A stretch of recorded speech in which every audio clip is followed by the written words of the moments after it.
Oggi realizziamo insieme questo grembiule da cucina. Iscriviti al mio canale e attiva la campanella. Ciao, sono Elena. Oggi realizziamo insieme un grembiule da lavoro. Io lo sto realizzando per me da indossare nei video e ai mercatini locali. Iscriviti al mio canale e attiva la campanella per non perderti tutte e tre le puntate di come si cuce un grembiule.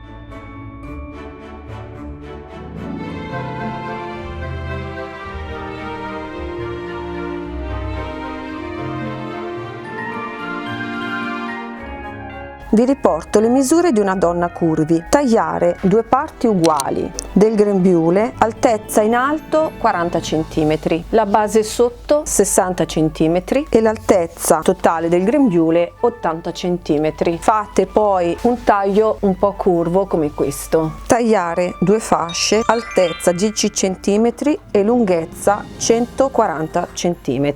Tagliare le due spalline, larghezza 8 cm per lunghezza 45 cm. Tagliare la tasca superiore 30 per 25 cm. Tagliare la tasca inferiore 42 per 26 cm. Fare zigzag intorno a tutte le parti appena tagliate.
Scrivete nei commenti per ulteriori domande. Vi aspetto alla prossima parte del tutorial. Nel prossimo video farò un esperimento ai miei capelli di tinta a casa mantenendo il colore fucsia. Iscriviti al mio canale se non lo hai già fatto. Seguimi anche su Instagram, Pinterest e Vero e visita il mio sito eleamoda.it perché l'eleganza è uno stile di vita.